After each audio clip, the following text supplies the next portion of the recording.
Bundle your home and auto through Progressive and save. Left, and step no change. Progressive Casualty Insurance Company affiliates. Home insurance provided and serviced by other select insurers.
That's Tove Lo and Habits right here on the new home for rock and roll music right here, Wolverine Radio for Griswold, Plainfield, Jewett City, and Norwich.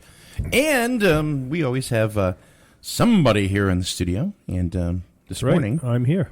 That's right. Kevin's here. Kevin's here. Kevin who? Oh, you're not Kevin. Kevin who? Kevin Skulczyck, the first selectman here in the town of Griswold. Oh, yeah. I seem to remember him. Yeah. I haven't seen him in... I think he's running for some kind of minuscule... Should be running for... He's running for his life. Should be running for the hills. I'm getting the hell out of here. Kevin's running for the 45th district seat here in the House of Representatives in the state of Connecticut. How's that going so far, Kev? Campaign's great. Off to a fun experience, I must say. Coming off the last election this past November when we were cross-endorsed. We did campaign, but we didn't campaign to the same level for which I did the first time. And so we're excited. We're back in campaign mode every day. My wife, she's been very kind to give me some time to spend out here going to meet Your people. wife is a freaking saint. Yeah, she's a very good person. She got a pool, though, and almost a full deck, right? I Terry? saw that, yeah. So I saw the picture. that was part of the deal, right, Mike? I had to give a pool. I even said that in my speech when we came out that she'd have a pool before You know what cracked me up on that, on your post on Facebook, the pool, that you read down the comments. Nobody reads the comments, right? They see the thing, and how many people said the same thing to you? Did you pull a permit? Three more. Did you pull a permit? Three more down. Did you pull a permit? I felt like saying, what are you people? Can't you read the other things that's already been asked 3 times? A joke of, a typical, that's a softball joke for a guy who's an elected office. Exactly. Were you allowed to put a tent up to shade your, not customers, visitors? I recommend anyone that thinks they want to put a tent up, How's that sound? You think I don't can, get that whole thing. What's Mario doing telling me he can't? There's nothing in the law that says you can't do it. So if there's nothing that says you can't do it, then you can do it. It's not, and I guess we'll get into the potpourri here and just skip around. But one of the facts with this thing is, and look, Keith's a good guy. I like his food. He knows I eat there, and he knows I support him. He also knows that I'm not a big guy on oversight, right? I'm not a big guy on regulation, right? But there is commercial and there's residential, and he's in a commercial zone. There's a couple things that are going on with that project. Planning and zoning, though, is really the lead here. Planning and zoning went through the process. So Mario is speaking as staff of interpretation of planning and zoning, and that's really what it comes down to. I think it's going to get remedied. I think we're going to have a fix here. Hopefully he has his tent up. Hopefully I can sit under there so my bald head doesn't get burnt, and I can enjoy some of that delicious pulled pork. Mario went on record with the Norwich Bulletin. I read it. Saying which... It has come under a lot of scrutiny, whereas, did you read it, Terry?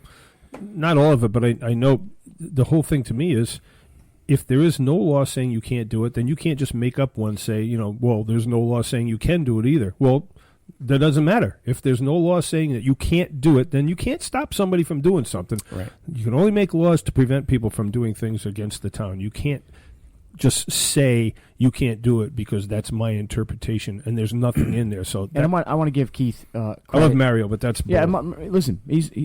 Mario's part of the team, and we're doing things in town that every day working hard to develop business, and I want to see this not be the case in the future. Hopefully, this is a case study for us to not go back here again. But Keith knows that I support him. I want to see a tent up over there. Well, let's just do it the right way, obviously, and I think we're going to expedite that pretty quickly here.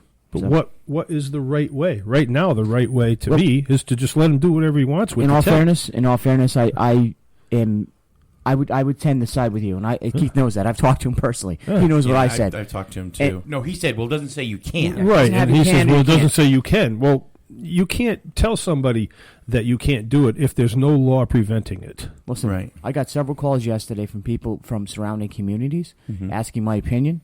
I shared with them that I think there's got to be a way to remedy this, get the tent up, but also have an ordinance or something established if that's what the planning and zoning folks want to do. Now, I'm not on planning and zoning, and I've been asked not to go to those meetings. Mike, you might have seen me. I get all excited and upset because this speaks to the way we destroy our reputation in our town to encourage economic development. So I'm not saying what Mario's done is wrong, and I hear your point, Terry. I am. I hear you, and I can appreciate your position, but I think what we do is we follow case law as you do in your practice with law. You have a law, you have a statute, you enforce as a police officer. We have case law, and an advisory question like that, I don't know for a fact if it went to the town's attorney. I hope it didn't. I hope we can handle a gosh darn tent locally without having to spend the money on that. But you know what? This is part of the process, and we're going to remedy this. He's going to have a tent up, and we're going to... In my opinion, the way to remedy it is he puts his tent up, and if the town ever passes an ordinance saying that it can't be done, then you deal with it then. But right now, you could do it if he wants. So there is another example, though, and I'll kind of wrap this up. We'll kind of move on to the next thing Mike wants to talk about, is that there is a tent already that does pull a permit, and it's the fireworks tent in that same location. Yeah. And there's a mechanism for that to happen. So if anything, follow the suit of what already is a out of the It's not an established ordinance. It's something that was designed custom for that request. Well, we could do something like that. And so I'm hoping, and I think the planning and zoning folks will be able to get it done. What's the fear of having the tent there? Why would there even be any opposition to it? What's the fear? You know what? If you're going to talk candid and put it out there, there's a lot of folks in the business community have brick and mortar buildings who say, he's paying $250 a year in taxes. I'm paying $10,000, $20,000, $30,000 a year in taxes. Why are you gonna? Why is he getting every? And it's a conversation that I understand on that high taxpayer side. They choose to have the brick and mortar, and he chooses to have that. Of course, it's less taxes. Right. Yeah, but I'm just saying. That's also like saying why you're renting and why you're owning a house. Yeah, and it's portable. I mean, that thing is just sharing with you with some of the folks that have concerns. I'm not saying I lean towards one or the other, but it's a reality that people that have these buildings. They pay a lot of money to have the building. And, look, I think these trucks, these trailers, it's a phenomenon. Well, that's a tough word. Say that for me. Phenomenon. Thank you. And so it's swept the nation. I'm so tired right now. It swept the nation, Mike. You know that. I mean, you go to any community throughout our country, you're going to see these trailers lined up on your main streets. New Haven has over 150 of them just on the wharf. Right. See, this is why you've suggested to me, I don't know how many times, for me to become first selectman, you know. And this is why I can't do it. Because why? Well, to me, it's black and white. You problem solve though, Terry. When you're gonna have a roadblock, you get there. You don't get mad about it. I'm not mad. I'm just saying I already know the answer. The answer is absent an ordinance to the contrary, he can do it. Plain and simple. I'm not arguing with your position. And you are you're a deal maker. You're a compromiser. You like to talk to both sides. I don't. I say no. That's wrong. Boom. This is the way it is. And that's why I can't be first selectman. And I can appreciate. Well, we're going to work on that for you and get you ready. First selectman Terry Putin. Yeah, Terry Putin. Blow him up.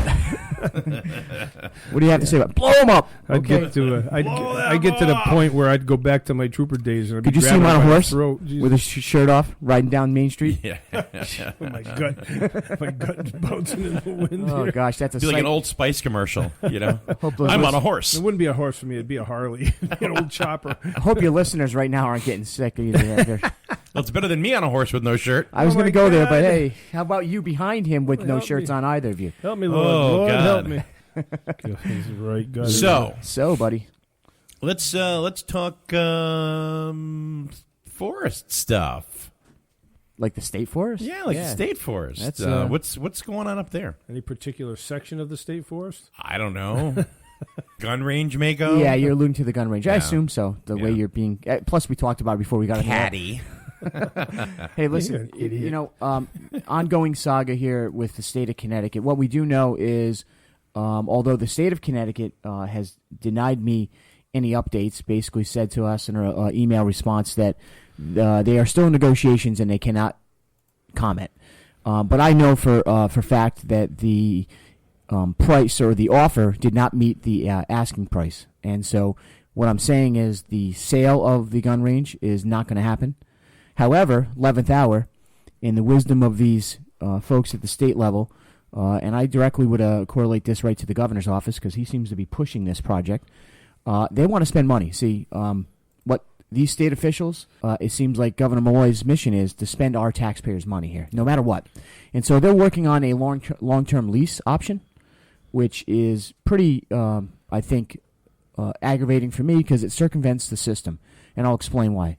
If they were able to purchase it, they have a statutory number they have to come in. They have to have a couple appraisals done. They can only go so high over the highest appraised price, and this process could continue forward. Since they couldn't meet the ask, they're going to use the lease option. Well, guess what? That lease option is going to exceed 7 figures plus over the life of that lease. What's the lease terms? I don't know.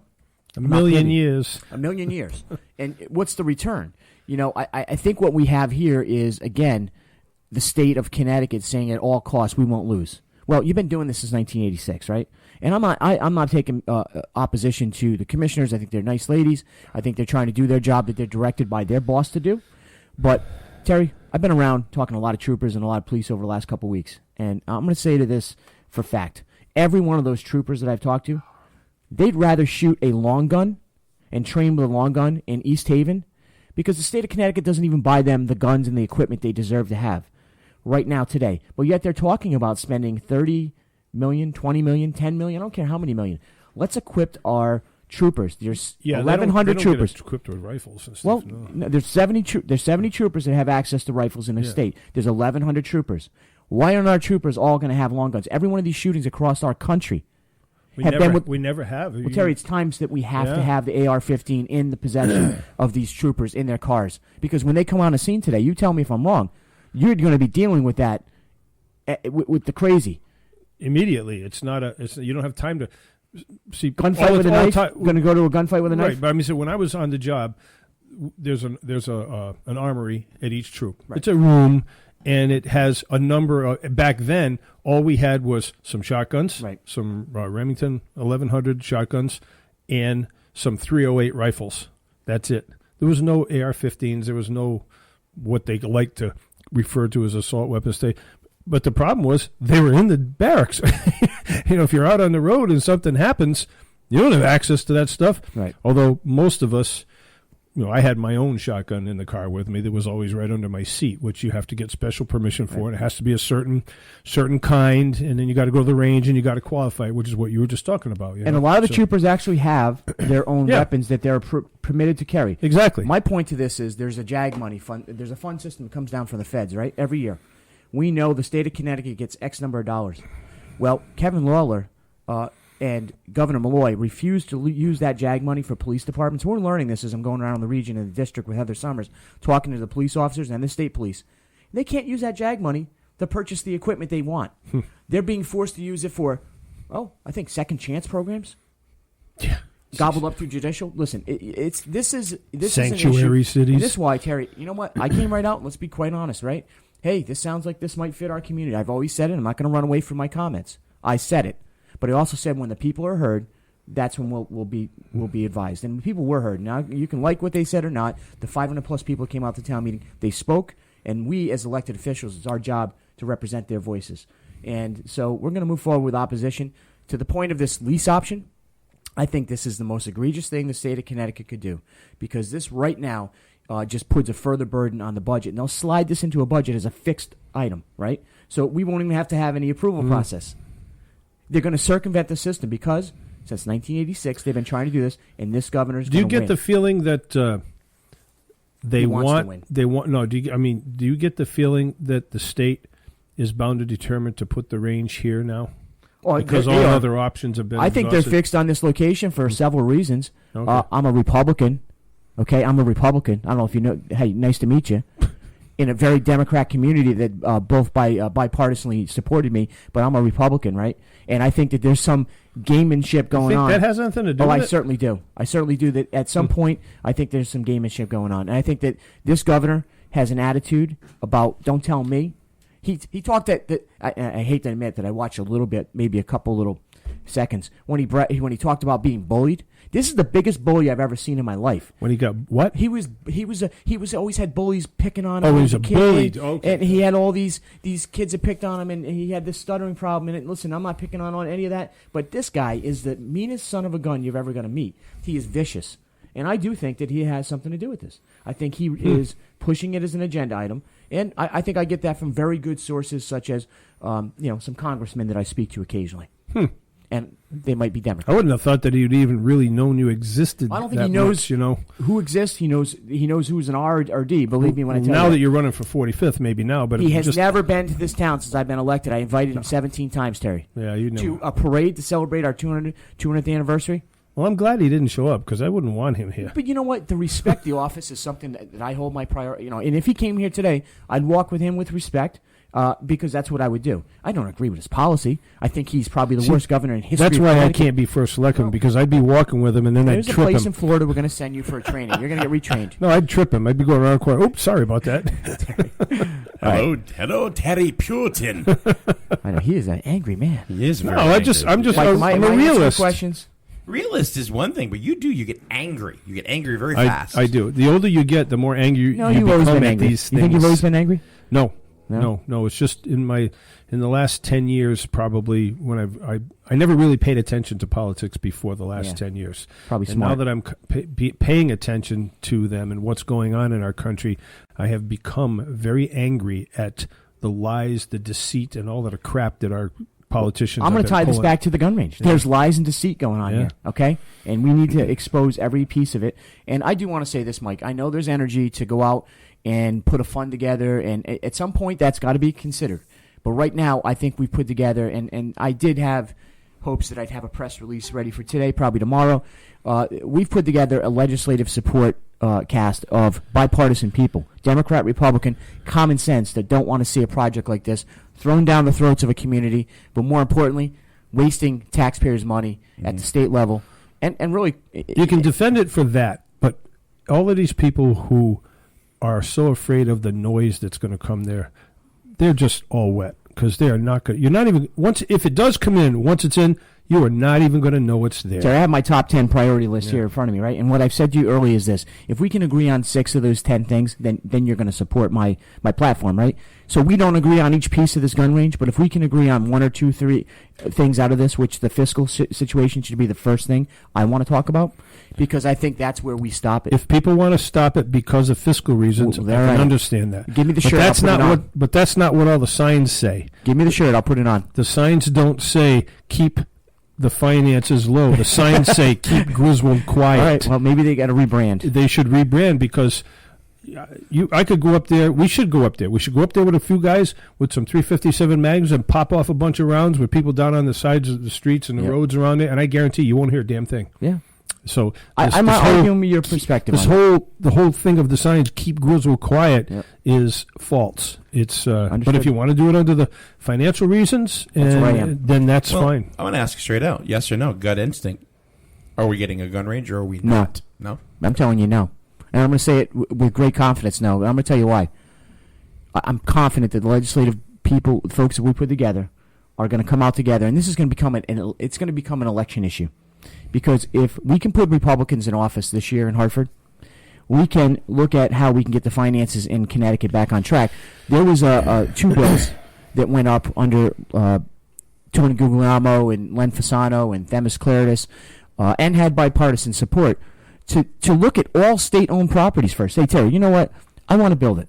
Let's build it on a piece of property the state owns. Let's go to J.B. Gates in Niantic in a fenced-in area, and let's build their facility that they already own. Mm-hmm. Why not use that? Or why don't we not put money into a baseball field in Hartford so some yard goats can't play?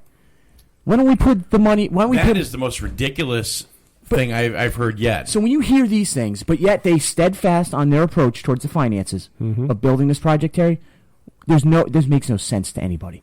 And so, I you know what? And furthermore, let me say that I've talked to the head of the police union for the state police, and I'm going to have continued conversations with him and his staff. I look forward to working with them. I want to see them have fully funded pensions as obligated under their agreements, but I also want to know that they have the equipment they need, and that's my priority going forward as we get elected in November. We're going to go to Hartford. You know what we're going to do? We're going to fight for the right things and not the stupid things of wasting money. This seemed to be a bad habit of this governor and the Democratic control folks on his side, and there's good Democrats over there that think this is madness, and so we look forward to working with everybody. Well, okay. How's that sound? What do you say? Hey, you answered the question. That's all I can tell you. Have a jelly. Have a jelly. Have a jelly. Jelly from Dean's Corner. It's grape jelly, by the way, too.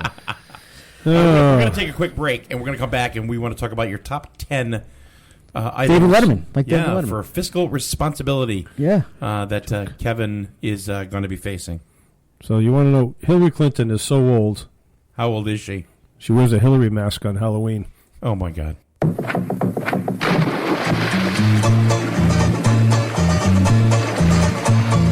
Jump right in, have some fun. Take a break from the blazing sun. Splash around, invite your friends. Fun like this is always in. Big Ron says, I'm 83, come see me. Let's have some fun. First off, at Treats Pools, they have employees with over 30 years of experience, and they love all of Treats customers. Even Jack, the English Springer Spaniel, greets everyone that walks in the door. Even the kids love Jack. He's been working at Treats for over 12 years. Lowest prices, guaranteed work, a fun place to visit. Kids even get free lollipops. Ron says, I'm 83, come and see me. Treats Pools and Spas, Uncasville. Cool on down, keep that smile. Float about, relax a while. Splash around, invite your friends. Take the plunge and jump right in. Big Ron says, I'm 83, come see me. Treats Pool, Route 32, Uncasville. Summer is a great time of year.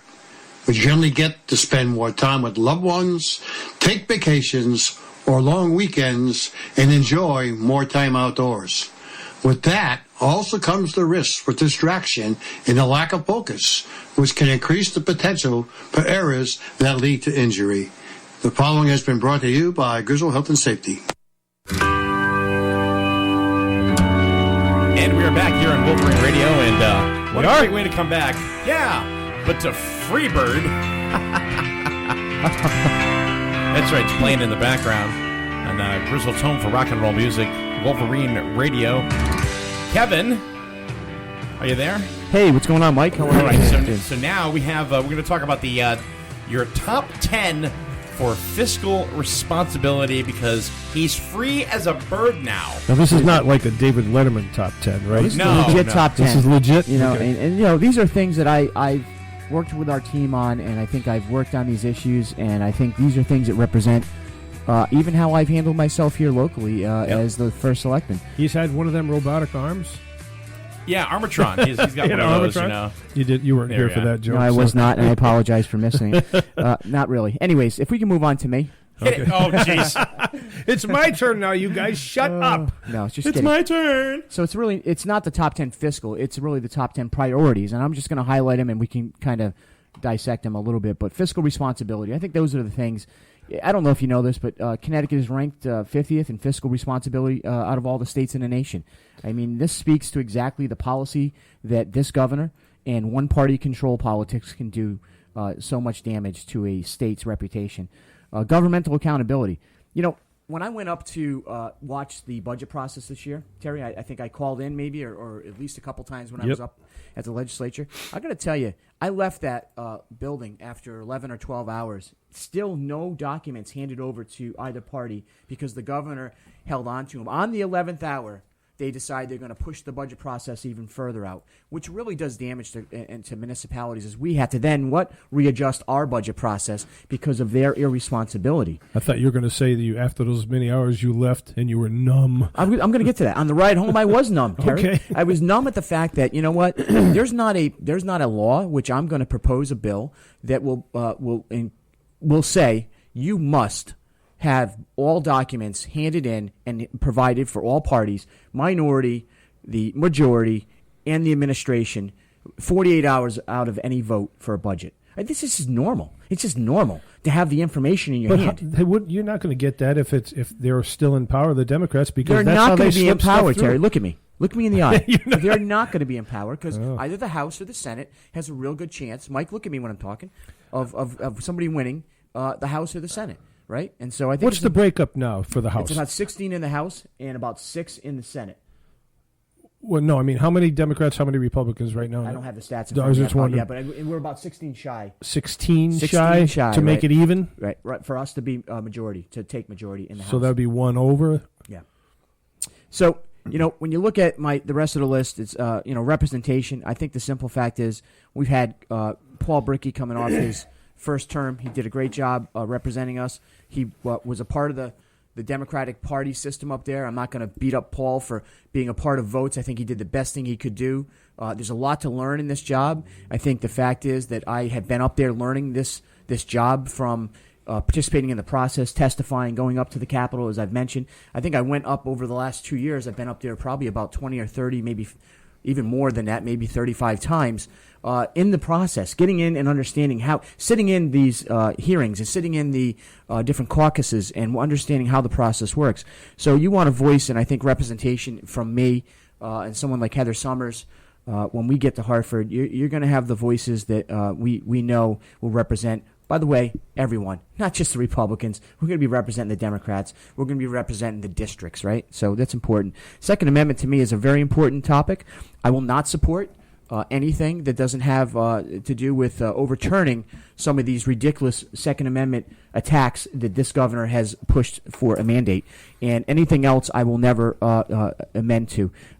Status quo. I mean, doing business the way we've been doing business.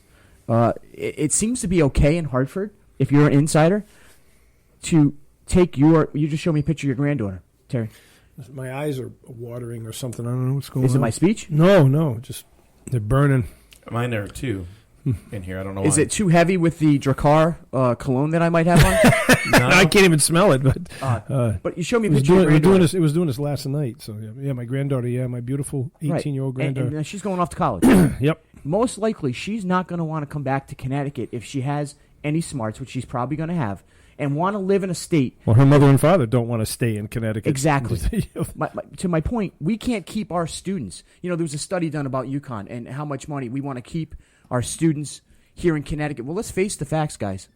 Our students, a high population of students come from out of state. They leave the state of Connecticut. They don't stay in the state of Connecticut. No one wants to live here under this present tax and spend mentality. And Sorry, you can't stay. Yeah. Sorry, you can't afford to I'm live gonna go. here. I'm going to go somewhere else and get Was more it for something my we money. taxed? Yeah, something we taxed, exactly. So it's a status quo. And the job creation piece. You know what? I want to get and really tie into this one because we sit in a town that had 9 mills, right, in its day. We're in a different time and era. I get it. There was 9 mills in Griswold and Jewett City. 9 mills. Terry, 1975, right here. You look out this window. What do you see? People walking to work, talking, spending money. There was money being spent because there was still some factory work going on between here and some of the factories up the road. Fast forward, 85. Things started to dwindle down. We see all the changes of the world. We get it. 95. It's kind of looking like it is now. A little different, but not much different. This is a bedroom community now. We don't have industry here. The largest employer is the school system, and then American Industries after that. So, when we look at how we can do things in our country, but more importantly in our state and in this district, I'm going to work really aggressively towards job creation opportunities. EB is having this sort of build up to this job creation. Yeah, a little bit right now, yeah. And we're going to really want to see some of our residents that had been fallen upon some bad times here in the with the economy, maybe getting new jobs. But we got to bring some of those businesses locally, Mike. We got to get some more industry here. I'm proud to say tomorrow, as a small example, we're going to go out to East Coast Auto site over on Route 138 to their new building site, and we're going to do a groundbreaking ceremony. It's going to be a great experience, and that's a small example of job creation. Because, by the way, what time? I believe we're going to be out there at 10 a.m. There's a press release that should have come out to Mike and you guys already. Yeah, I have it. Yeah. But you know what? The point is that there's going to be about 5 jobs there at some point created or sustained, and that's great. This is the mom and pop shops that make it work, and we have to work towards supporting.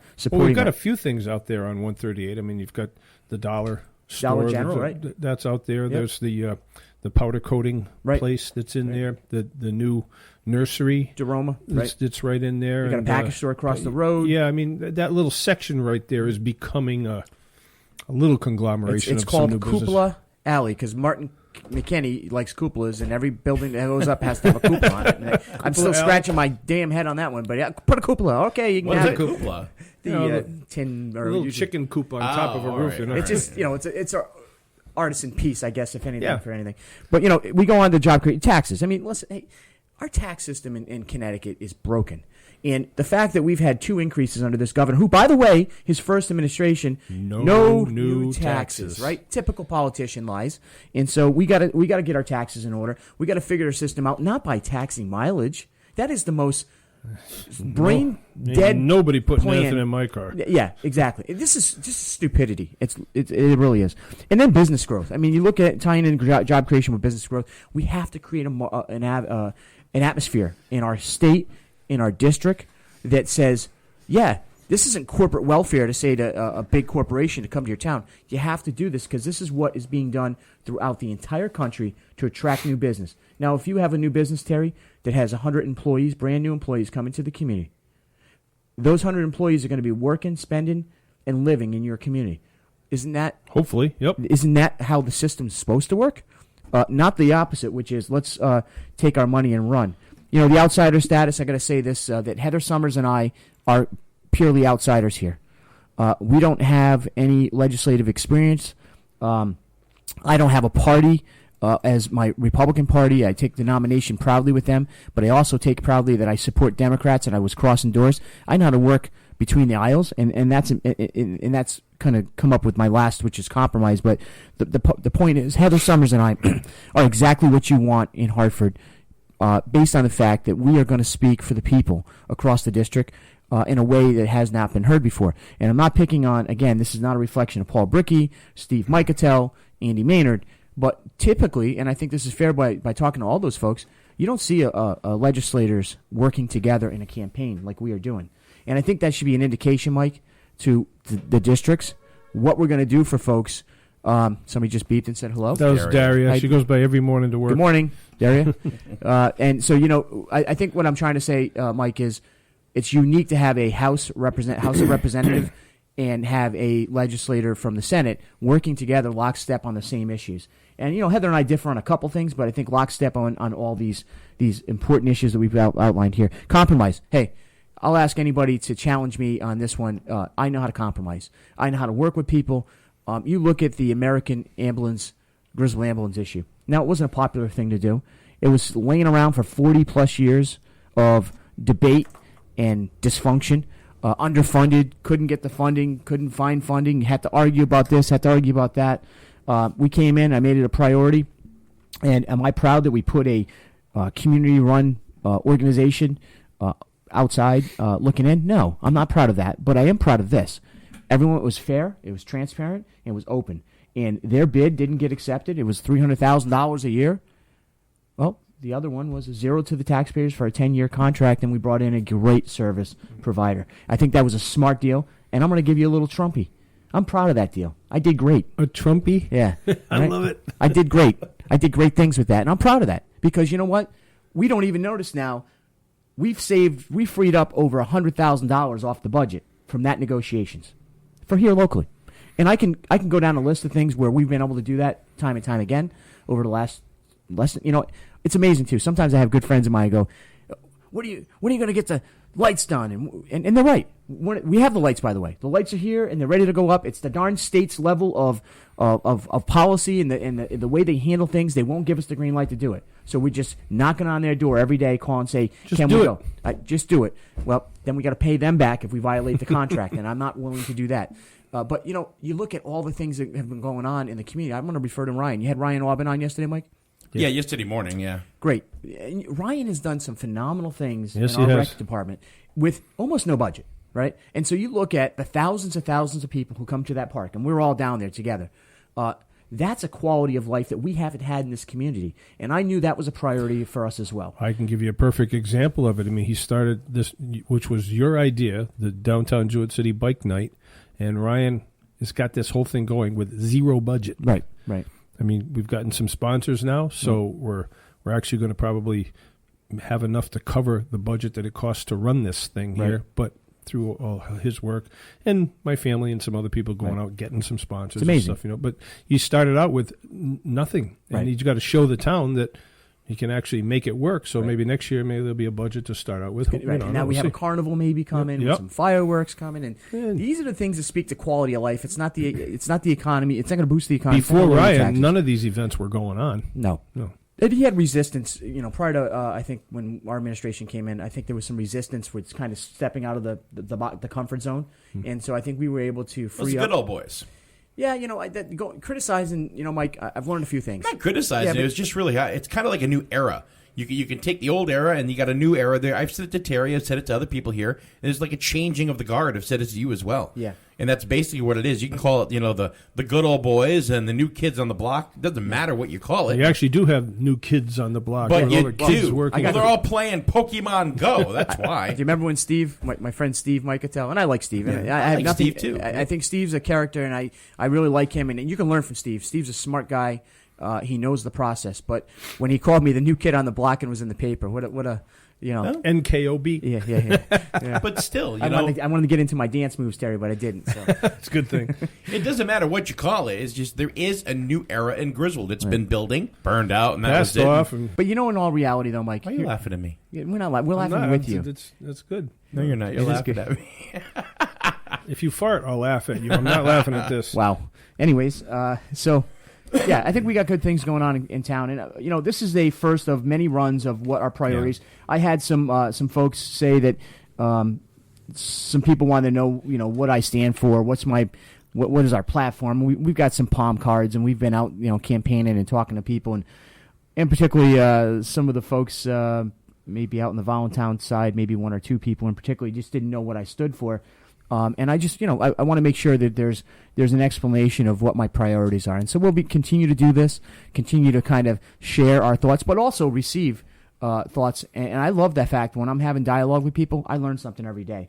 And that's one thing you don't see in the political system too often, that open-mindedness to say, hey, you come to one of our town meetings, and I'll challenge anyone that I don't sit and listen and I don't talk. You go to some other towns, the selectmen or the boards, they'll listen, they don't communicate back. That's how some of the boards and commissions will work throughout the district. I don't find that to be a benefit. I want to have engagement with people. I think that's where we've lost the political party system and the control of these. I believe term limits is a question for another conversation down the road. But we've created these professional politicians. They just sit there, listen to you, form their own opinion, and slide it out in the mail slot. I don't like that. I like the interaction piece. I'm loving what we're doing. We're going to be knocking on doors out in Sterling and Oneiko tonight. That's today. Today for you? Yeah, tonight. We'll be out there.